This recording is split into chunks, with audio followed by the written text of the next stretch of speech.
আমাৰ ছাত্ৰ-ছাত্ৰীসকল, মই আজি তোমালোকক দ্ৰৱ অৰ্থাৎ সলিউশন চেপ্টাৰটোৰ দ্ৰৱণীয়তা পঢ়াবলৈ ওলাইছোঁ। তো আমি আজি শিকিম দ্ৰৱণীয়তা, হেনৰিজ ল আৰু হেনৰিজ লৰ নিউমেৰিকেল বা হেনৰিজ লৰ এপ্লিকেশ্যন। মই তোমালোকক শিকাম দ্ৰৱণীয়তা কি। দ্ৰৱণীয়তা কি বস্তু? সাপোজ এটা পাৰ্টিকুলাৰ টেম্পাৰেচাৰত মই পাৰ্টিকুলাৰ এটা পাত্ৰত পানী ললো, দ্ৰাৱক ললো। এই এক গ্লাস পানীত মেক্সিমাম মই কিমান চেনি দ্ৰৱীভূত কৰিব পাৰো তাকে মেক্সিমাম, তাৰমানে সাপোজ 1 চামুচ দিলো, 2 চামুচ দিলো, 3 চামুচ দিলো, মেক্সিমাম কিমান এই পানী দ্ৰৱীভূত কৰা পৰা যায় তাকে এই পাৰ্টিকুলাৰ দ্ৰাৱকটো পদাৰ্থটোৰ দ্ৰৱণীয়তা বলে। কোনো এক নিৰ্দিষ্ট উষ্ণতাত নিৰ্দিষ্ট পৰিমাণৰ দ্ৰাৱকত দ্ৰৱীভূত কৰিব পৰা পদাৰ্থ এটা সৰ্বাধিক পৰিমাণকে দ্ৰাৱকটোত পদাৰ্থটোৰ দ্ৰৱণীয়তা বলে। মানে মেক্সিমাম 1 গ্লাস পানীত কিমান চেনি দ্ৰৱীভূত কৰিব পৰা যায় এই পাৰ্টিকুলাৰ দ্ৰাৱকটোত, এই পানীখিনিত, এইটোৱে হৈছে চেনিৰ দ্ৰৱণীয়তা। তেতিয়াহ'লে ডেফিনেশ্যনটো তোমালোকৰ পৰীক্ষাত আহি থাকে, ডেফিনেশ্যনটো লিখা। কোনো এক নিৰ্দিষ্ট উষ্ণতাত নিৰ্দিষ্ট পৰিমাণৰ দ্ৰাৱকত দ্ৰৱীভূত কৰিব পৰা পদাৰ্থ এটাত সৰ্বাধিক পৰিমাণকে দ্ৰাৱকটোত পদাৰ্থটোৰ দ্ৰৱণীয়তা বলে। আগতে তোমালোকে দ্ৰৱণীয়তা বুজি পালা। মেক্সিমাম কোনো এটা পাৰ্টিকুলাৰ দ্ৰাৱকত কিমান দ্ৰব্য দ্ৰৱীভূত কৰিব পৰা যায় তাকে পাৰ্টিকুলাৰ দ্ৰাৱকটোত পদাৰ্থটোৰ দ্ৰৱণীয়তা বলে। এতিয়া এই দ্ৰৱণীয়তা কেইবা প্ৰকাৰৰ আছে। নাম্বাৰ 1 হ'ল জুলীয়া পদাৰ্থত গোটা পদাৰ্থৰ দ্ৰৱণীয়তা। জুলীয়া পদাৰ্থত গোটা পদাৰ্থৰ দ্ৰৱণীয়তা। জুলীয়া পদাৰ্থত গোটা পদাৰ্থৰ দ্ৰৱণীয়তা। কথাটো হ'ল যে যিকোনো জুলীয়া পদাৰ্থত গোটা পদাৰ্থ দিলে দ্ৰৱীভূত হ'ব না নাই, যদি দ্ৰৱীভূত হয় কেনেকৈ হ'ব আমি এতিয়া চাম। যিকোনো জুলীয়া পদাৰ্থত গোটা পদাৰ্থ দিলে দ্ৰৱীভূত হয় নাই। সাপোজ মই ললো সোডিয়াম ক্লোৰাইড NaCl আৰু ইয়াতে ললো পানী। পানী কেনেকৈ ভাঙে? H+OH-। এইটো হ'ল পানী H2O আৰু এইটো হ'ল সোডিয়াম ক্লোৰাইড। ইয়াতে মই এটা বেনজিন ললো আৰু এটা নেপথালিন ললো। এতিয়া দেখা যায় যে এই সোডিয়াম ক্লোৰাইড যদি মই পানীত দিওঁ তেতিয়াহ'লে দ্ৰৱীভূত হয়। কিন্তু যদি নেপথালিন মই পানীত দিওঁ দ্ৰৱীভূত নহয়। আকৌ সোডিয়াম ক্লোৰাইড যদি মই বেনজিনত দিওঁ দ্ৰৱীভূত নহয়। নেপথালিন যদি বেনজিনত দিওঁ দ্ৰৱীভূত হয়।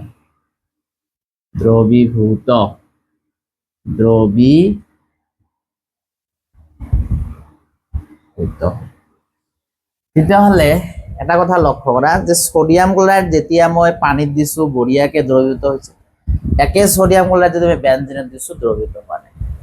আকৌ নেপথালিন যদি মই পানীত দিছো দ্ৰৱীভূত নহয়, আকৌ সেই নেপথালিন যদি বেনজিনত দিওঁ দ্ৰৱীভূত হয়। ইয়াৰ কাৰণটো হৈছে এই যে সোডিয়াম ক্লোৰাইড চোৱা তোমালোকে প্লাছ আৰু মাইনাছ আছে। প্লাছ মাইনাছ মানে পোলাৰ মানে ধ্ৰুৱীয়। পানীও ধ্ৰুৱীয়, পানীতো প্লাছ মাইনাছ আছে। ধ্ৰুৱীয় পদাৰ্থবিলাক ধ্ৰুৱীয় পদাৰ্থ দ্ৰৱীভূত হৈছে। ইয়াতে চোৱা, ইয়াতে এখনে মানে carbon carbon carbon carbon carbon, that is all same. All same থাকিলে কি হয়? অধ্ৰুৱীয়, নন পোলাৰ। ইয়াতো চোৱা, ইয়াতে কি এখনে মানে কাৰ্বন আছে, এইবিলাকত এখনে মানে কি আছে? এটাকে কাৰ্বন আছে। ইয়াতে একে একে হোমো এটমিক হয়, সেম বস্তুৰ দ্বাৰা গঠিত হৈছে। গতিকে ইয়াতো বিদ্যুৎ-ঋণতাৰ পাৰ্থক্য নাই। বিদ্যুৎ-ঋণতাৰ পাৰ্থক্য নাথাকিলে এইবিলাক কয় নন পোলাৰ বা অধ্ৰুৱীয়। তেতিয়াহ'লে ধ্ৰুৱীয় চোৱা, ধ্ৰুৱীয় দ্ৰৱীভূত হৈছে। ধ্ৰুৱীয় যেতিয়া আমি অধ্ৰুৱীয় দিছো দ্ৰৱীভূত হোৱা নাই। আকৌ অধ্ৰুৱীয় যেতিয়া অধ্ৰুৱীয় দিছা দ্ৰৱীভূত হৈছে। অধ্ৰুৱীয় যেতিয়া ধ্ৰুৱীয় দিছা দ্ৰৱীভূত হোৱা নাই।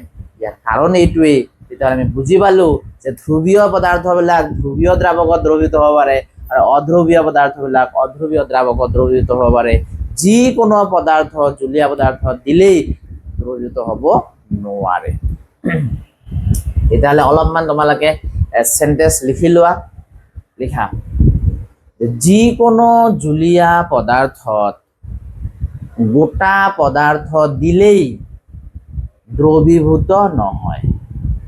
ফৰ এক্সাম্পল, সোডিয়াম ক্লোৰাইড পানীত দ্ৰবীভূত হয়, কিন্তু সোডিয়াম ক্লোৰাইড বেঞ্জিনত দ্ৰবীভূত নহয়।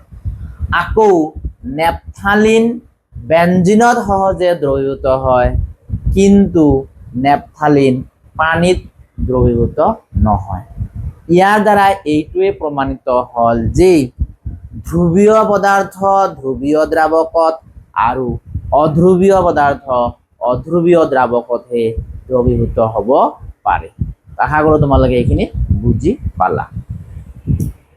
এইখিনি তোমালোকে এনেই জানি থোৱাৰ কাৰণে মই দিছোঁ, কেতিয়াবা তোমালোকে আঁকি থব পাৰা যে ধ্ৰুৱীয় ধ্ৰুৱীয় দ্ৰবীভূত হয়, অধ্ৰুৱীয় অধ্ৰুৱীয় দ্ৰবীভূত হয়। তো এইখিনি আমি বুজি পালো।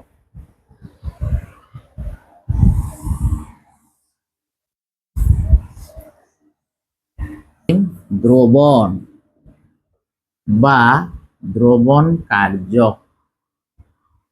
দ্ৰবণ বা দ্ৰবণ কাৰ্য কি বস্তু লিখি লব পাৰা।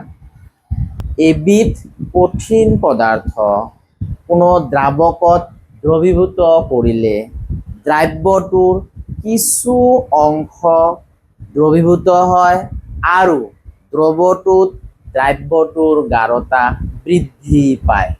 এই প্ৰক্ৰিয়াটো দ্ৰৱণ কাৰ্য বা দ্ৰৱণ বোলে। কেতিয়াবা 1 মাৰ্কৰ প্ৰশ্ন আহিবও পাৰে। এইখিনি হল। এতিয়া আমি চাম সংপৃক্ত দ্ৰৱ আৰু অসংপৃক্ত দ্ৰৱ। সংপৃক্ত দ্ৰৱ, সংপৃক্ত দ্ৰৱ, সংপৃক্ত দ্ৰৱ আৰু অসংপৃক্ত দ্ৰৱ। সাপোজ মই এটা গ্লাস ললো, তাতে মই পানী ললো, এটা চামুচেৰে মই এটা চামুচ ললো, সেই চামুচেৰে মই কি কৰিম, এটা চামুচ ললো, সেই চামুচেৰে মই কি কৰিম, চেনি যোগ কৰি থাকিম। এটেনশন, চেনি যেতিয়া যোগ কৰি থাকিবা, সাপোজ 1 চামুচ দিলো, বঢ়িয়াকে দ্ৰৱীভূত হয়। নেক্সট বাৰ আকৌ 1 চামুচ দিলো, বঢ়িয়াকে দ্ৰৱীভূত হয়। এই যেতিয়া দ্ৰৱীভূত হৈ থাকিব, তেতিয়া সেই দ্ৰৱটোক আমি কম অসংপৃক্ত দ্ৰৱ। কিন্তু চামুচেৰে চেনি দি দি দি দি এটা সময়ত আমি দেখা পালো যে চেনি আৰু দিলে দ্ৰৱীভূত নহব, তাৰমানে মেক্সিমাম হৈ গৈছে। মই পুৰা পেট ভৰাই ভাত খাইছো আৰু কোনো পদ্ধতিত যিমান ৰিকুৱেষ্ট নকৰক কিয় মোৰ আৰু পেটত জাগা নাই, গতিকে মই কোনো পদ্ধতিতে কোনো প্ৰচেছতে মই আৰু ভাত খাব নোৱাৰিম, তেতিয়াহ'লে এইটো হৈছে সংপৃক্ত দ্ৰৱ। কিন্তু ক'তবা মই ক'তবা মই পাৰ্টি খাই আহিছো, কিন্তু পেটত অলপমান জাগা আছে, মাকে দিয়াৰ লগে লগে আৰু অলপ মই ভাত খাব পাৰো, তেতিয়াহ'লে এই দ্ৰৱটোৰ নাম হৈছে অসংপৃক্ত দ্ৰৱ। তাৰমানে আৰু অলপ দ্ৰৱীভূত কৰিব পৰা যাব, কিন্তু যদি সংপৃক্ত দ্ৰৱ হয় তেতিয়াহ'লে মেক্সিমাম ইয়াতকে আৰু দ্ৰৱীভূত কৰিব পৰা নাযায়। তেতিয়াহ'লে ডেফিনেশ্যনটো কেনেকৈ লিখিবা, লিখা, কোনো এক উষ্ণতাত কোনো এটা দ্ৰৱত যদি অধিক পৰিমাণৰ দ্ৰব্য দ্ৰৱীভূত কৰিব পৰা নাযায়, তেতিয়াহ'লে সেই দ্ৰৱটোক সংপৃক্ত দ্ৰৱ বুলি কোৱা হয়। সংপৃক্ত দ্ৰৱ বুজি পালো। এতিয়া অসংপৃক্ত দ্ৰৱ কি হ'ব, অসংপৃক্ত দ্ৰৱ। অসংপৃক্ত দ্ৰৱ হলে কি হ'ব, মই কৈছোৱে, যেতিয়া আমি প্ৰথমে দ্ৰৱীভূত কৰি থাকিম, মই ক'তবা পাৰ্টি খাই আহিছো, মাকে অলপমান মোক দিলে ভাত, তথাপি মই অলপমান খাব পৰা ঠাই আছে, গতিকে মই খাই দিছো, তাৰমানে আৰু অলপমান দ্ৰৱীভূত কৰিব পৰা যায়। তেতিয়াহ'লে এইবাৰ আমি কি ক'ম, যে কোনো এক নিৰ্দিষ্ট উষ্ণতাত কোনো এটা দ্ৰৱত অধিক পৰিমাণৰ দ্ৰব্য দ্ৰৱীভূত কৰিব পাৰিলে তেনেকুৱা দ্ৰৱক আমি ক'ম অসংপৃক্ত দ্ৰৱ। আশা কৰোঁ তোমালোকে বুজি পাইছা। আৰু এই সংপৃক্ত দ্ৰৱ অসংপৃক্ত দ্ৰৱ তোমালোকৰ ডেফিনেশ্যন NCERT কিতাপৰ পৰাও লিখি ল'ব পাৰিবা। এইবিলাক পৰীক্ষাৰ কাৰণে বহুত বেছি ইম্পৰ্টেণ্ট নহয়, বাট আমি জানি থোৱাটো ভাল, গতিকে তোমালোকে NCERT কিতাপৰ পৰাও ডেফিনেশ্যন দুটা চাই ল'ব পাৰিবা। তো এইখিনি গ'ল সংপৃক্ত দ্ৰৱ আৰু অসংপৃক্ত। তেতিয়াহ'লে সংপৃক্ত মানে হৈছে মেক্সিমাম মোৰ একবাৰে পেট ভৰ্তি হৈছে, মোৰ আৰু যিমান ৰিকুৱেষ্ট নকৰক কিয় মই আৰু খাব নোৱাৰিম। মেক্সিমাম ইয়াত 4 চামুচ চেনি দিছোঁ, 5 চামুচ চেনি দিছোঁ, বঢ়িয়াকৈ দ্ৰৱিত হৈছে, কিন্তু মই যদি আৰু 6 চামুচ দিওঁ ই দ্ৰৱিত নহয়, তলত ৰৈ যাব। মেক্সিমাম কিমানখিনি চেনি ল'ল? 5 চামুচ। কিন্তু যদি প্ৰথমৰ পৰাই আমি চাওঁ যে 1 চামুচ দিছোঁ, বঢ়িয়াকৈ দ্ৰৱিত হৈছে, অসংখ্য দ্ৰৱ। আকৌ 2 আৰু নেক্সট চামুচ দিলোঁ, অসংখ্য দ্ৰৱ। 3 চামুচ দিলোঁ, অসংখ্য দ্ৰৱ। 4 চামুচ দিলোঁ, অসংখ্য দ্ৰৱ। 5 চামুচ দিয়াৰ লগে লগে এইটো কি হৈ গ'ল? সংপৃক্ত দ্ৰব্য হৈ গ'ল। তাৰমানে ইয়াতকৈ বেছি আৰু তুমি দিব নোৱাৰা। তো আশা কৰোঁ তোমালোকে ডেফিনেশ্যন দুটা বুজি পালা। এতিয়া আমি চাম উষ্ণতাৰ প্ৰভাৱ।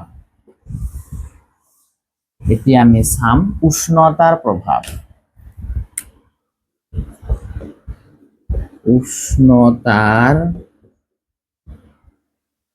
প্ৰভাৱ। যদি দ্ৰৱণ প্ৰক্ৰিয়াটো তাপগ্ৰাহী হয়, তাপগ্ৰাহী মানে যিটো দ্ৰৱ আছে ইয়াত মই হিট দিয়াৰ লগে লগে দ্ৰৱটোৱে নিজে হিটখিনি শোষণ কৰিব পাৰে, তেনে ক্ষেত্ৰত উষ্ণতা বৃদ্ধি কৰাৰ লগে লগে জুলীয়া পদাৰ্থত গোটা পদাৰ্থৰ দ্ৰৱণীয়তা বাঢ়িব।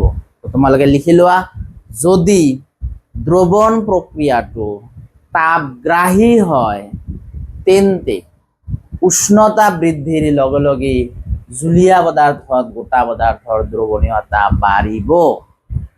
আৰু যদি দ্ৰৱণ প্ৰক্ৰিয়াটো তাপবৰ্জী হয়, তাৰ পৰা তাপ ওলাই যায়, তাপবৰ্জী হয়, তেন্তে উষ্ণতা বৃদ্ধিৰ লগে লগে দ্ৰৱণীয়তা কমিব।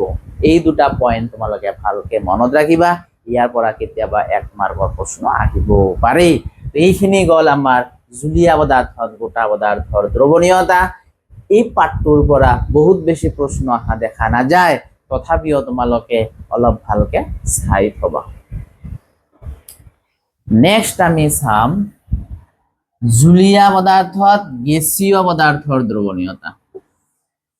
জুলীয়া পদাৰ্থত গেছীয় পদাৰ্থৰ দ্ৰৱণীয়তা। গেছীয়, আগৰবাৰ চাইছো জুলীয়া পদাৰ্থত গোটা পদাৰ্থৰ দ্ৰৱণীয়তা, এইবাৰ আমি চাম জুলীয়া পদাৰ্থত গেছীয় পদাৰ্থৰ দ্ৰৱণীয়তা। গতিকে তলত লিখি থব পাৰা যে জুলীয়া পদাৰ্থত গেছৰ দ্ৰৱণীয়তা হেনৰীৰ সূত্ৰৰ সহায়ত ব্যাখ্যা কৰিব পাৰি। হেনৰীৰ সূত্ৰৰ সহায়ত ব্যাখ্যা কৰিব পাৰি। তেতিয়াহ'লে আমি এতিয়া গম পাব লাগিল হেনৰীৰ সূত্ৰ কি। হেনৰীৰ সূত্ৰ, হেনৰীৰ সূত্ৰটো হৈছে, সাপোজ এটা পাত্ৰ ললো, তাতে সাপোজ পানী আছে, দ্ৰাৱক পানী, আৰু তাতে মই গেছ দিলো, এইবিলাক গেছ দি কেনে এটা পিষ্টন দিলো, এনেকৈ এইবিলাক হল গেছ। চাপ, যেতিয়া মই চাপ বৃদ্ধি কৰিম, ইয়াতে চাপ বঢ়াই দিম, চাপ যেতিয়া বঢ়াই দিম ইয়াতে, তেতিয়াহ'লে কি হ'ব? এই গেছবিলাক ক'ত সোমাই যাব? দ্ৰাৱকৰ মাজত সোমাই যাব। তো চাপ বৃদ্ধিৰ লগে লগে এই গেছবিলাক এই পাৰ্টিকুলাৰ জুলীয়া পদাৰ্থটোত কি হৈ যায়? বেছিকে দ্ৰৱীভূত হয়। এইটোৱে আছিল হেনৰীৰ সূত্ৰ, যে যিমানে গেছৰ ওপৰত চাপ প্ৰয়োগ কৰা যাব, সিমানে জুলীয়া পদাৰ্থত ইয়াৰ দ্ৰৱণীয়তা কি হ'ব? বাঢ়ি যাব। That is হেনৰীৰ সূত্ৰটো যদি আমি লিখো, তেতিয়াহ'লে আমি কি কম? তোমালোকে সূত্ৰটো লিখি লোৱা, যে এই সূত্ৰ মতে বা হেনৰীৰ সূত্ৰ মতে জুলীয়া পদাৰ্থ এটা গেছৰ আংশিক চাপক মই বুজাম পি। জুলীয়া পদাৰ্থ এটাত গেছৰ আংশিক চাপ দ্ৰৱত গেছটোৰ মল ভগ্নাংশৰ সমানুপাতিক। মল ভগ্নাংশ মই লিখিম x। এতিয়া আমি হেনৰীৰ সূত্ৰটো লিখিম, তাহলে কি লিখা? যে এই সূত্র মতে বাষ্পীয়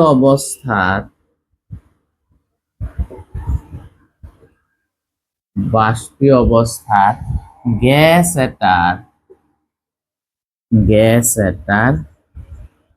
আংশিক বাষ্পীয়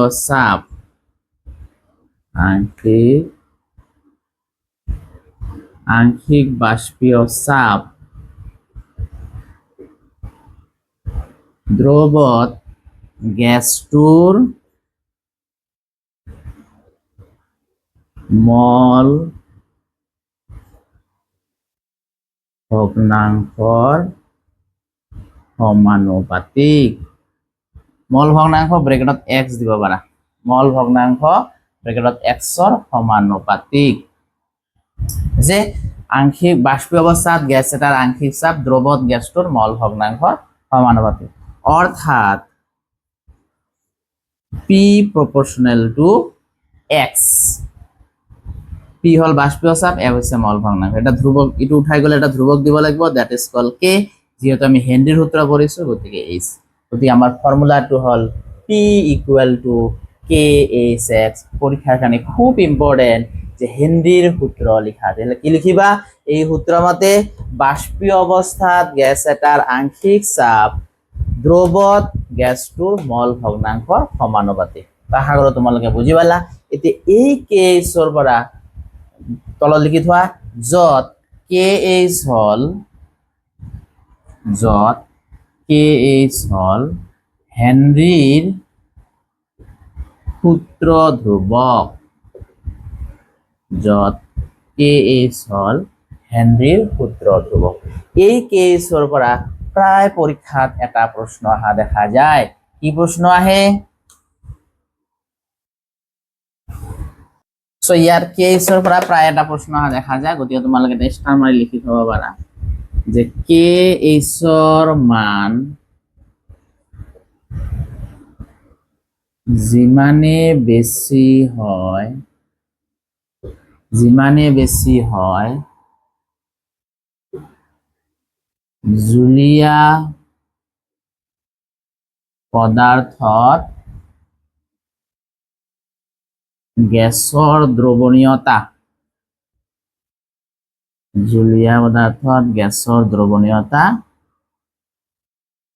সিমানে কম হয়। জুলীয়া পদাৰ্থত গেছৰ দ্ৰৱণীয়তা সিমানে কম হয়। kh মান বাঢ়িলে জুলীয়া পদাৰ্থত গেছৰ দ্ৰৱণীয়তা কি হ'ব? কম হ'ব। ইয়াৰ পৰা কেনেকা প্ৰশ্ন আহে? এটা প্ৰশ্ন লিখা। 298 কেলভিন উষ্ণতাত অক্সিজেন গ্যাস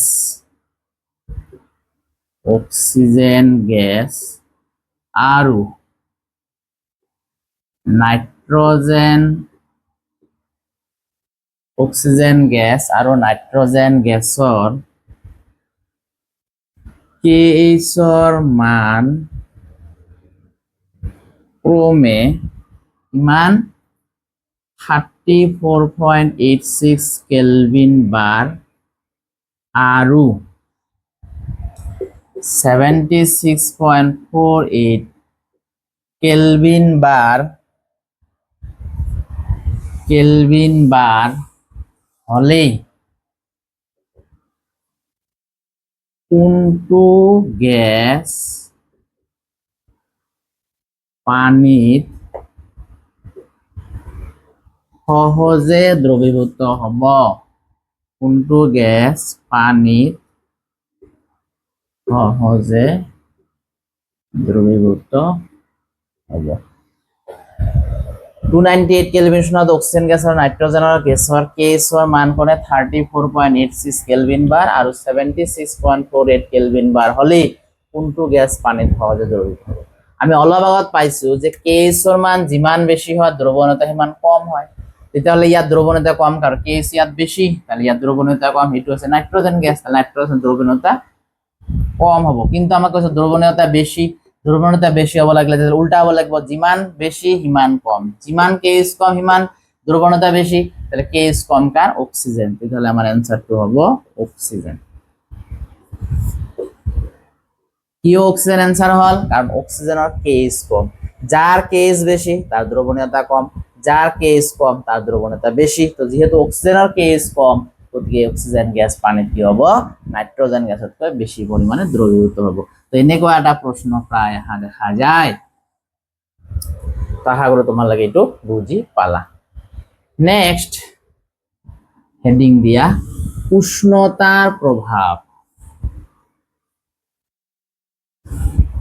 উষ্ণতাৰ প্ৰভাব, উষ্ণতাৰ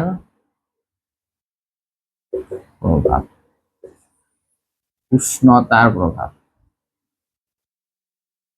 এতিয়া লিখা, অলপমান লিখা। যিহেতু জুলীয়া পদাৰ্থত গেছৰ দ্ৰৱণীয়তা এক তাপবৰ্জী প্ৰক্ৰিয়া, সেইবাবে উষ্ণতা বৃদ্ধিৰ লগে লগে জুলীয়া পদাৰ্থত গেছৰ দ্ৰৱণীয়তা কম হয়। বহুতবাৰ পৰীক্ষাত আহিছিল। কি কলো? যিহেতু জুলীয়া পদাৰ্থত গেছৰ দ্ৰৱণীয়তা এক তাপবৰ্জী প্ৰক্ৰিয়া, সেইবাবে উষ্ণতা বৃদ্ধিৰ লগে লগে জুলীয়া পদাৰ্থত গেছৰ দ্ৰৱণীয়তা কি হৈ যায়? কম হয়। সেইবাবে জলচৰ উদ্ভিদ আৰু প্ৰাণীৰ বাবে গৰম পানীতকৈ ঠাণ্ডা পানী বেছি উপযোগী। কাৰণ কৈছে যদি উষ্ণতা বৃদ্ধি পায় জুলীয়া পদাৰ্থত গেছৰ দ্ৰৱণীয়তা কম হয়, যিমানে টেম্পাৰেচাৰ বাঢ়িব তেতিয়া সিমানে কি হ'ব?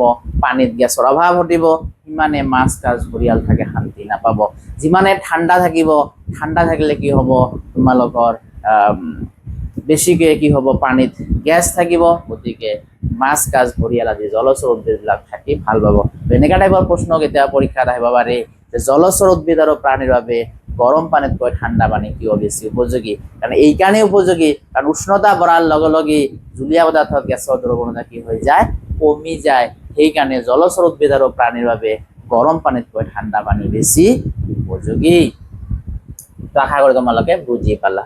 এতিয়া হেনৰিৰ সূত্ৰৰ প্ৰয়োগ আছে, পৰীক্ষাত আহিয়ে থাকে যে হেনৰিৰ সূত্ৰৰ দুটা প্ৰয়োগ উল্লেখ কৰা। নেক্সট এতিয়া আমি চাব ওলাইছো হেনৰিৰ সূত্ৰৰ প্ৰয়োগ। হেনৰিৰ সূত্ৰৰ প্ৰয়োগ। এতিয়া আমি চাম হেনৰিৰ সূত্ৰৰ প্ৰয়োগ। ছটা পানীৰ বটলত, তোমালোকে জানা যিকোনো কোকা কোলা খোৱা, থাম্বছ আপ খোৱা, তোমালোকে যে খোৱাই বটল বিলাক যে থাকেই, সেই বটল বিলাক তোমালোকে যেতিয়া এই ঢাকনিটো গুচাই দিয়া চাবা পটককে ইয়াৰ পৰা গেছ ওলাই যায়। এই গেছ বিলাক কি গেছ? কাৰ্বন ডাই অক্সাইড গেছ। তো এই ইয়াতে আমি জানো যে যদি ইয়াত যে আমাৰ লিকুইড খিনি আছে, ছডা খিনি আছে, ছডা পানী খিনি আছে, তাতে যদি কাৰ্বন ডাই অক্সাইড বেছিকে ডিজলভ কৰি দিয়া যায় তেতিয়া ছডা পানীত টেষ্ট লাগে। সেইকাৰণে ছডা পানীত বেছিকে কাৰ্বন ডাই অক্সাইড গেছ দ্ৰৱীভূত কৰিব লাগিলে তেতিয়াহ'লে কি কৰিব লাগিব? ইয়াক উচ্চ চাপত সেই বটলটো থাপৰ মাৰি থব লাগিব। সেইকাৰণে বটলটো খোলোতে আমাৰ কি লাগে? যথেষ্ট শক্তি লাগে, আৰু খোলাৰ লগে লগে তাৰ পৰা কি ওলাই যায়? কাৰ্বন ডাই অক্সাইড গেছ ওলাই যায়। তেতিয়াহ'লে আমি কি ক'লো যে ছডা পানীৰ বটলত আমাৰ কি হয়? হেনৰিৰ সূত্ৰ প্ৰয়োগ হয়। কাৰণ হেনৰিৰ সূত্ৰ মতে চাপ প্ৰয়োগ কৰিলে জুলীয়া পদাৰ্থৰ গেছৰ দ্ৰৱণতা বৃদ্ধি পায়। সেইকাৰণে ছডা পানীৰ বটলত কাৰ্বন ডাই অক্সাইড গেছৰ দ্ৰৱণতা বৃদ্ধি কৰিবলৈ উচ্চ চাপত এই বটলটোৰ মুখাটো কি কৰি দিয়া যায়? সাপৰ মাৰি বা ঢাকনি লগাই থোৱা যায়। এইখিনি লিখা। তেতিয়াহ'লে তোমালোকে এতিয়া কেনেকৈ লিখিম আমি? লিখা যে ছডা পানীৰ বটলত, ছডা পানীৰ বটলত অধিক, ছডা পানীৰ বটলত অধিক কাৰ্বন ডাই অক্সাইড গেছ দ্ৰৱীভূত কৰি ৰাখিবলৈ, ছডা পানীৰ বটলত অধিক কাৰ্বন ডাই অক্সাইড গেছ দ্ৰৱীভূত কৰি ৰাখিবলৈ অধিক চাপ প্ৰয়োগ কৰি বটলৰ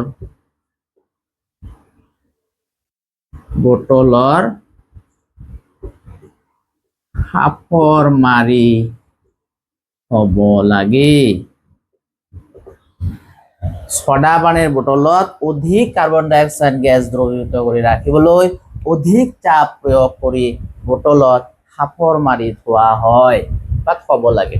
তেতিয়াহ'লে এইটো হেনৰিৰ সূত্ৰৰ প্ৰয়োগ হ'ল। কাৰণ হেনৰিৰ সূত্ৰই কৈছে জুলীয়া পদাৰ্থত গেছৰ দ্ৰৱণীয়তা কি হৈ যাব চাপ প্ৰয়োগ কৰাৰ লগে লগে বৃদ্ধি পাব সেইকাৰণে অধিক চাপ প্ৰয়োগ কৰি আমাক কি হয় কাৰ্বন ডাই অক্সাইড গেছ দ্ৰৱীভূত কৰি ৰখা যায় তো এইটো এটা হল হেনৰীৰ সূত্ৰৰ প্ৰয়োগ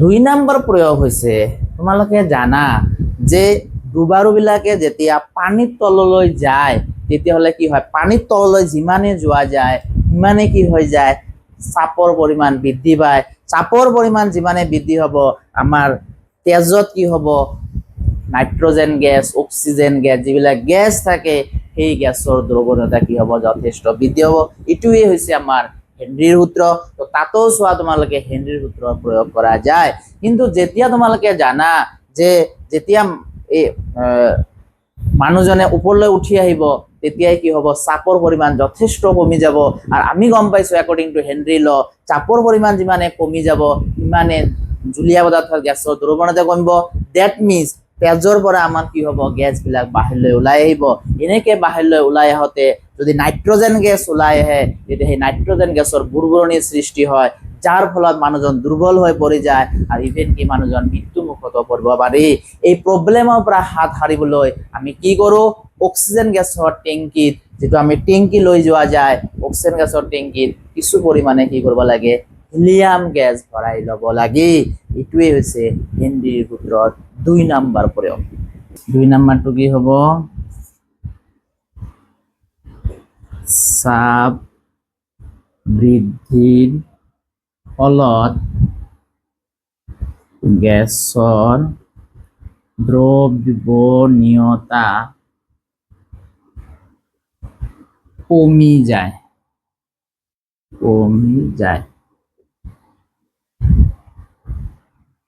সেইবাবে ডুবাৰু যিবিলাকে পানীৰ তলত যায় ডুবাৰু সকলৰ গভীৰ সমুদ্ৰৰ তলিত জোৱাৰ সময়ত তেজত নাইট্ৰজেন অক্সিজেন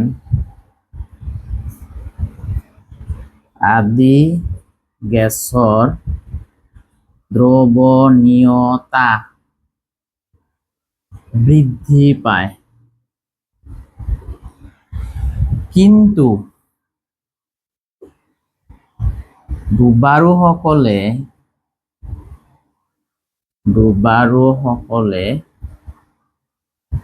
ওপৰলৈ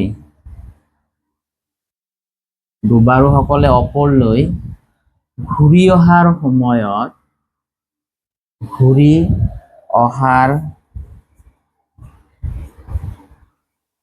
সময়ত ডুবাৰুসকলে ওপৰলৈ ঘূৰি অহাৰ সময়ত তেজৰ পৰা নাইট্ৰজেন গেছ অক্সিজেন গেছ আদি গেছ ওলাই যায় যাৰ ফলত বিভিন্ন অসুবিধাৰ সৃষ্টি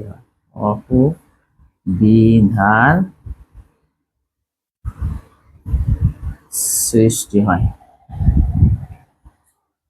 এই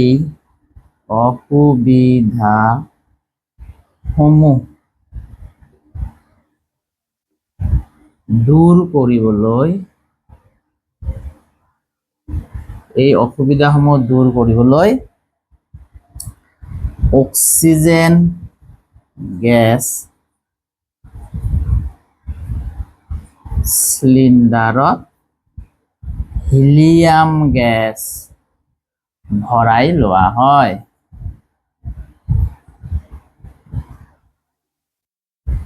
বহুত দীঘল তথাপি দিলো কিবা কাৰণে যদি তোমালোকৰ বুজাত অসুবিধা হয় একবাৰ মই কৈ দিও চাপ বৃদ্ধিৰ ফলত গেছৰ দ্ৰৱণীয়তা কমি যায় আমি জানো চাপ যিমান বৃদ্ধি হব, গেছৰ দ্ৰৱণীয়তা কি হৈ যাব, সৰি কমি নহয় বাঢ়ি যায়।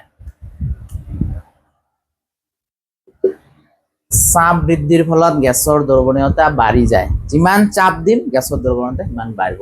সেইবাবে ডুবাৰুসকলে গভীৰ সমুদ্ৰৰ তলত যোৱাৰ সময়ত, যেতিয়া গভীৰ সমুদ্ৰৰ তলত যাওঁ অলপ আগত মই বুজালো, সিমানে কি হ'ব, চাপ বাঢ়ি যাব। চাপ বাঢ়ি যোৱাৰ কাৰণে তেজ মানে জুলীয়া বতাহ, তেজত নাইট্ৰজেন গেছ, অক্সিজেন গেছ আদি গেছৰ দ্ৰৱণীয়তা বৃদ্ধি হ'ব। চাপ বঢ়াই যিমানে তলত গৈ আছো সিমানে কি আছে, চাপ বৃদ্ধি হৈ আছে, আৰু চাপ বৃদ্ধি হোৱাৰ লগে লগে তেজত নাইট্ৰজেন গেছ, অক্সিজেন গেছ আদিৰ দ্ৰৱণীয়তা বৃদ্ধি হ'ব। কিন্তু ডুবাৰুসকলে ওপৰলৈ ঘূৰি অহাৰ সময়ত তেজৰ পৰা নাইট্ৰজেন গেছ, অক্সিজেন গেছ আদি কি হ'ব, সোনকালে ওলাই যাব, যাৰ ফলত বিভিন্ন ধৰণৰ অসুবিধাৰ সৃষ্টি হ'ব, ইভেন কি মানুহ মৰিও যাব পাৰে। সেইবাবে এই অসুবিধাসমূহ দূৰ কৰিবলৈ অক্সিজেন গেছ চিলিণ্ডাৰত হিলিয়াম গেছ ভৰাই লোৱা হয়। যিবিলাক অক্সিজেন গেছ চিলিণ্ডাৰ আমি লৈ যাওঁ, সেই অক্সিজেন গেছ চিলিণ্ডাৰ বিলাকত কি লোৱা যায়, তেতিয়াহ'লে তোমালোকে গম পাবা যে হিলিয়াম গেছ ভৰাই লোৱা যায়। এইখিনি হ'ল হেনৰীৰ সূত্ৰৰ 2 নম্বৰ প্ৰয়োগ। হেনৰীৰ সূত্ৰৰ আৰু এটা প্ৰয়োগ আছে। হেনৰীৰ সূত্ৰৰ 3 নম্বৰ প্ৰয়োগটো হৈছে যে যিমানে ওপৰলৈ যাম, আমি যে পৰ্বত পাহাৰত ওপৰৰ ফালে যাওঁ, যিমানে ওপৰলৈ যাওঁ আমাৰ কি চাপ কমি যাব। চাপ কমি যোৱাৰ লগে লগে আমি জানো যে তেজত অক্সিজেনৰ পৰিমাণ কি হৈ যাব, কমি যাব। তেজত অক্সিজেনৰ পৰিমাণ কমি যোৱাৰ লগে লগে মানুহবিলাক কি হৈ যায়, দুৰ্বল হৈ যায়, যেনি তেনি পৰি যাব পাৰে, ইভেন কি মানুহ মৰিও যাব পাৰে। সেইকাৰণে কি হৈ যায়, যেতিয়া পৰ্বত পাহাৰত মানুহ আহৰণ কৰিব যায়, তেতিয়াহ'লে অক্সিজেন গেছৰ চিলিণ্ডাৰ এটাকে লৈ যায়।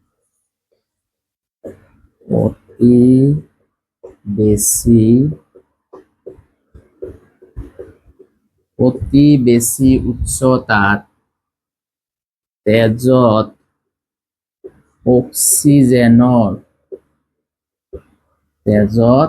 অক্সিজেনৰ দ্ৰৱণীয়তা কম হয়। এইটোৱে আছিল হেনৰীৰ সূত্ৰ। অতি বেছি উচ্চতাত, যিমানে আমি উচ্চতাৰ ফালে যাম সিমানে কি হ'ব, চাপৰ পৰিমাণ কমি যাব, আৰু চাপৰ পৰিমাণ যিমানে কমি যাব সিমানে জুলীয়া পদাৰ্থত গেছৰ দ্ৰৱণীয়তা কম হ'ব। সেইটোৱেতো হেনৰীৰ সূত্ৰ, কম যায়। সেইবাবে পৰ্বত পাহাৰত বসবাস কৰা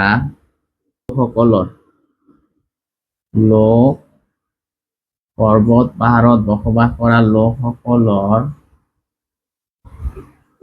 তেজ আৰু কলাত অক্সিজেনৰ পৰিমাণ কম থাকে। সেইবাবে সেই ঠাইত বসবাস কৰা লোকসকলে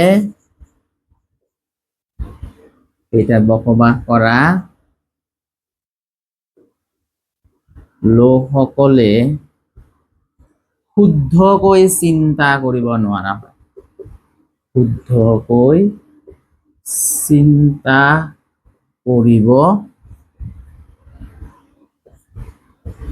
নোৱাৰা হয়।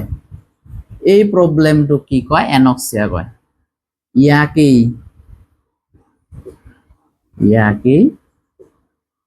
এনক্সিয়া বোলে। পৰীক্ষাত কেতিয়াবা আহিব পাৰে, এনক্সিয়া বোলে। ইয়াকেই এনক্সিয়া বোলে। এইটো হ'ল 3 নম্বৰ প্ৰয়োগ। তেতিয়াহ'লে কি কৈছো, অতি বেছি উচ্চতাত তেজত অক্সিজেনৰ পৰিমাণ কম হয়। যিমানে আমি ওপৰ ফালে যাম চাপৰ পৰিমাণ কম হ'ব। চাপৰ পৰিমাণ কম হোৱা মানে আমাৰ কি হ'ব, জুলীয়া পদাৰ্থত গেছৰ দ্ৰৱণীয়তা কম হ'ব। এইটো হ'ল জুলীয়া তেজ, জুলীয়া অক্সিজেন গেছ কম হ'ব। সেইবাবে পৰ্বত পাহাৰত বসবাস কৰা লোকসকলে, যিবিলাকে ওখ ঠাইত বসবাস কৰে, তেতিয়াহ'লে বহুত উচ্চ, গতিকে চাপ কম কৰাৰ কাৰণে তাহাৰ কি হ'ব, তেজ আৰু কলাত অক্সিজেনৰ পৰিমাণ কম থাকিব। সেইবাবে সেই ঠাইত বসবাস কৰা লোকসকলে শুদ্ধকৈ চিন্তা কৰিব নোৱাৰা হয়। এই প্ৰব্লেমটোৰ নামেই হৈছে ইয়াকে এনক্সিয়া বোলে। এইখিনি আছিল হেনৰীৰ সূত্ৰৰ 3টা প্ৰয়োগ। আশা কৰোঁ তোমালোকে হেনৰীৰ সূত্ৰৰ 3টা প্ৰয়োগ ভালকে বুজি পালা। মিনিমাম 2টা প্ৰয়োগ ভালকে মনত ৰাখিবা, পৰীক্ষাত অহাৰ যথেষ্ট চান্স আছে।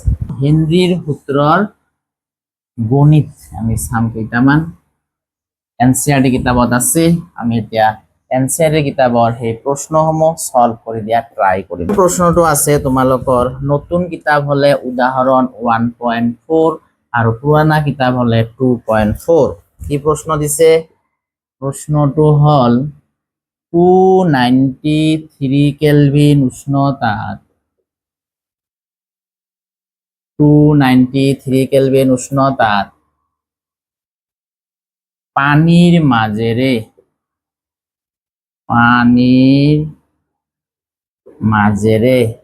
নাইট্ৰজেন গেছ চালিত কৰিলে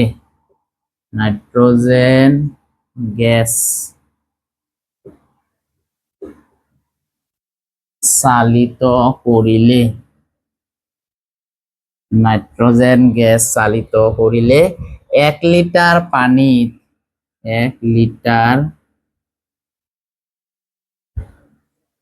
পানীত কিমান মল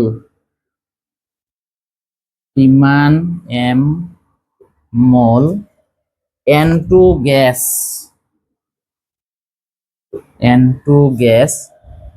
দ্ৰবীভূত হ'ব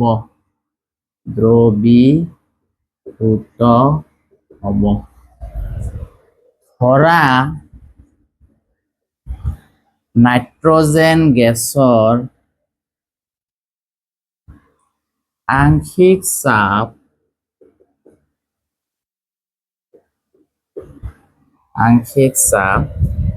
0.987 bar দিয়া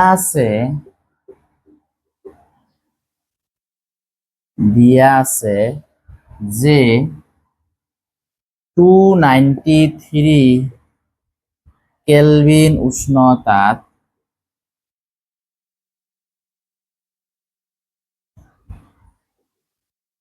হেনরির সূত্র ধ্রুবক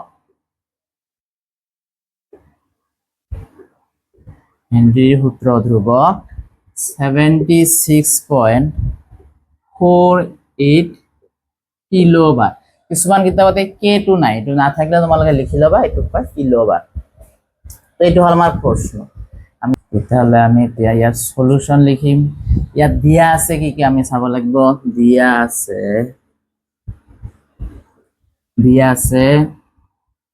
নাইট্রোজেন গ্যাসৰ আংশিক চাপ মানে PN2 P মানে আংশিক চাপ N2 কিমান 0.987 bar তাৰপিছত হেনৰিৰ সূত্ৰ ধ্ৰুবক দিয়া আছে কিমান 76.48 কিলোবাৰ তাৰ মানে লিখিব পাৰিম 76.48 into 10 to the power -3 bar তেতিয়াহলে হেনৰিৰ সূত্ৰ মতে আমি এটা লিখিব পাৰো ফৰ্মুলাটো কি আছিল P equal to আছিল KHX যেহেতু এটা নাইট্ৰোজেন গ্যাস দিয়া আছে এত নাইট্ৰোজেন গ্যাস তেতিয়াহলে আমি ওলাব পাৰিম XN2 equal to কি হ'ব PN2 by KH কাৰণ PN2 দিয়া আছে কিমান 0.987 আৰু KH এর ভ্যালু দিয়া আছে 76.48 into কিলো মানে 10 to the power 3 not 10 to the power -3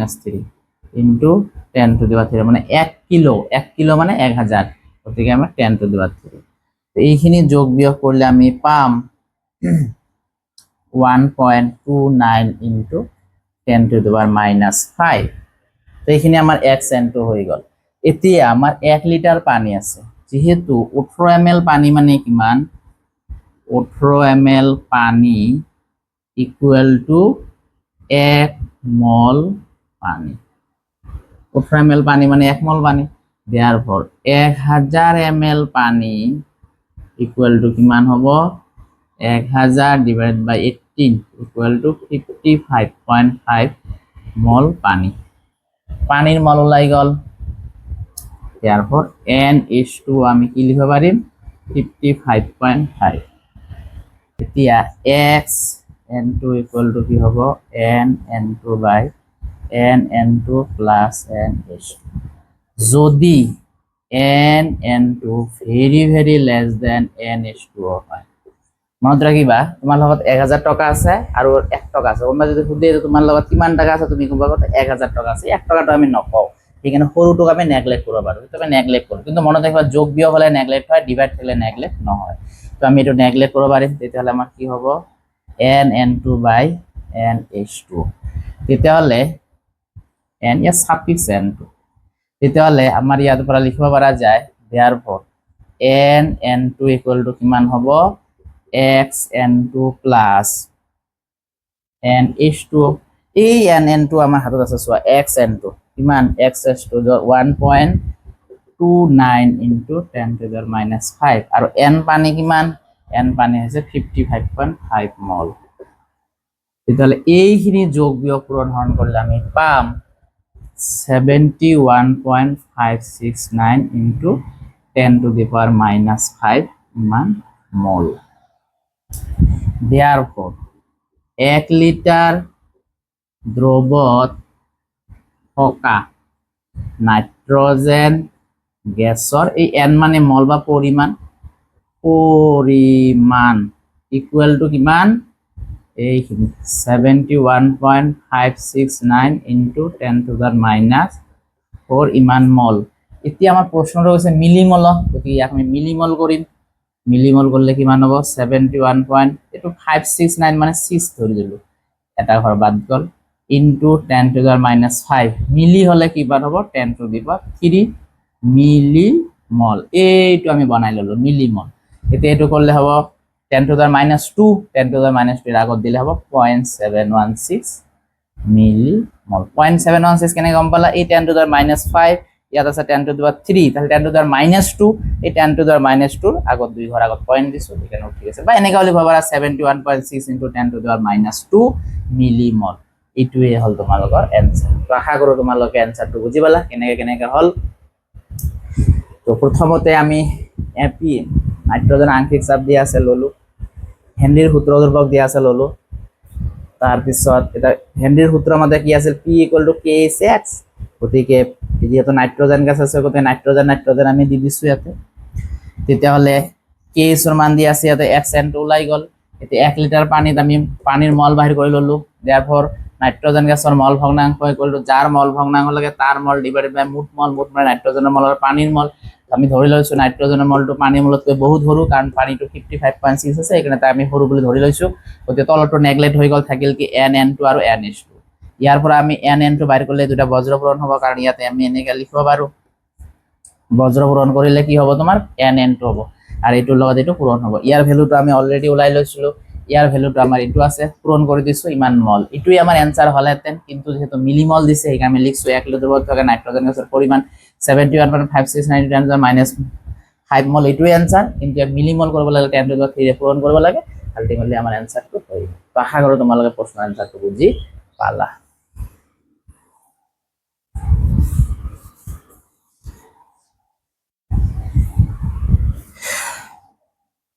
হেনৰিৰ সূত্ৰৰ আৰু এটা প্ৰশ্ন মই তোমালোকক সলভ কৰি দিব ওলাইছো, এইটো হল পাঠস্থ প্ৰশ্নমালা 2.9, 2.6 আৰু নতুন কিতাপৰ হলে 1.6। কি কৈছে, পচা কণীৰ দৰে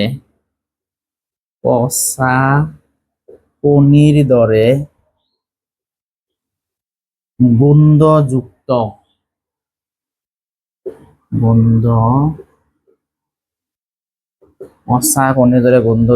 আৰু বিষাক্ত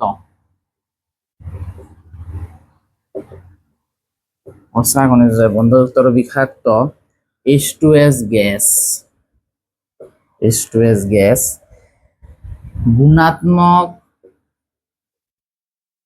গুণাত্মক বিশ্লেষণত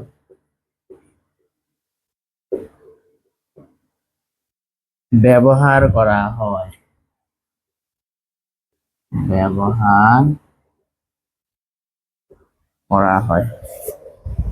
গুণাত্মক বিশ্লেষণত ব্যবহাৰ কৰা হয়। STP-ত H2S ৰ দ্ৰৱণীয়তা পানীত পানীত 0.195 এম হলে হেনরির সূত্র ধ্রুবক গণনা করা। হেনরির সূত্র ধ্রুবক গণনা করা। তাহলে আমি প্রশ্নটা এতিয়া সলভ কৰি দিম তোমালোকক কেনেকৈ হ'ব এনসারটো লিখা। দিয়া আছে STP H2S দ্রবণীয়তা পানিত 0.195 m। অর্থাৎ এটুৱে কি বুজাইছে আমাক, অর্থাৎ 0.195 মল H2S গ্যাস, যেহেতু STP কৈছে তার মানে 1000 ml পানিত দ্রবীভূত হৈ আছে। তেতিয়াহ'লে ইয়াতে H2S ৰ মল আমি পালো। 1000 ml পানী মানে আকৌ কিমান মল পানী, অলপ আগত আমি এইটো গণিত কৰিলো যে 18 ml পানী ইকুয়াল টু 1 মল পানী। therefore 1000 ml পানী equal to 1000 divided by 18 equal to 55.5 মল পানী হল। এতিয়া আমি পানীৰ মল পালো, H2S ৰ মল পালো। আমি এতিয়া লিখিব পাৰিম XH2S ইকুয়াল টু কি হ'ব, যাৰ মল ভগ্নাংশ ওলাব লাগে তাৰ মল ডিভাইডেড বাই মুঠ মল NH2S প্লাস N পানী। NH2S ৰ মান কিমান, এই H2S ৰ মল 0.195 আৰ ইয়াৰ হল 0.195 প্লাস পানিৰ মল হল 55.5। এইখিনি যদি আমি যোগ বিয়োগ কৰো তেতিয়াহ'লে পাম 0.0035। এতিয়া XH2S আমাৰ ওলাই গল। আমাক লাগে কি হেনৰিৰ সূত্র ধ্রুবক। আমি জানো লিখা STP PH2S equal to হব 0.987 বার। এইটো STP যিকোনো গ্যাস কিমান থাকে অলমোস্ট 1 বার, একুরেট লিখলে 0.87 বার। therefore আমার হেনরির সূত্র মতে আছিল PH2S equal to KH into XH2S hall. therefore এই KH equal to আমার কি হয়ে যাব তেতিয়াহলে, এটা হল X, কি হয়ে যাব PH2S divided by XH2S। PH2S কিমান 0.987 আর XH2S কিমান 0.0035। যোগ বিয়োগ পূরণ করে চাবা 282 বার। এইটোৱে আমাৰ এনসাৰ। তাহলে বুঝিবাৰ আশা কৰো তোমালে গণিতটো বুঝি পেলাই আকৌ এবাৰ কৈছো। আমাৰ দিয়া আছিল H2S ত পানীৰ দ্ৰৱণীয়তা এইখিনি লিখিছো, দিয়া আছে STP আৰ H2S ৰ দ্ৰৱণীয়তা পানীত ইমান m, অর্থাৎ 0.19 m মানে মল বুঝাইছিল, 0.195 মল H2S গ্যাস 1000 ml পানী দ্রবীভূত। এই 1000 পৰা আহিল স্ট্যান্ডার্ড টেম্পারেচার প্রেসার, যিকোনো বস্তু 1 লিটার ধরা হয়, তাহলে 1000 ml, তো 1000 ml পানি দ্রবীভূত হয়ে আছে। 18 ml পানি মানে 1 মল পানি, দেখো 1000 ml পানি মানে 1000 by 18 equal to 55.5 মল পানি। এতিয়া যিকোনো গ্যাসের মল ভগ্নাংশ বাইর করব লাগলে আমি কি করি, তার মল ডিভাইডেড বাই মুঠ মল ভগ্নাংশ ইকুয়াল টু H2S এর মল ডিভাইডেড বাই H2S হলো পানির মল। ভ্যালু এটা বহাই দিছো, H2S এর মল কোনেকে পালে, এত মল H2S, তার মানে এটু হলো H2S আর এটু H2S, পানির হল 55.5 যোগ করে কিবাটা পালো। তাৰপিছত STP আমি জানো যিকোনো গ্যাসের পার্শিয়াল প্রেসার কিমান থাকে 0.987 বার। তেতিয়াহলে PH ফর্মুলা আছে হেনরির সূত্র হলো PH2S = KH * XH2S। therefore KH = কি হবে, এটো সিম্পলিফাই করলে জি পাবা, যোগ বিয়োগ করে পূরণ করে, এই তোমার অ্যানসার। তো আজি আমাৰ হেনৰীৰ সূত্ৰ এইখিনিতে শেষ হ'ল মোৰ ক্লাছবিলাক চাই তোমালোকৰ কেনে লাগে নিশ্চয় কমেণ্ট বক্সত জনাবা আজিৰ ক্লাছটো এইখিনিতে শেষ হ'ল থেংকছ ফৰ ৱাচিং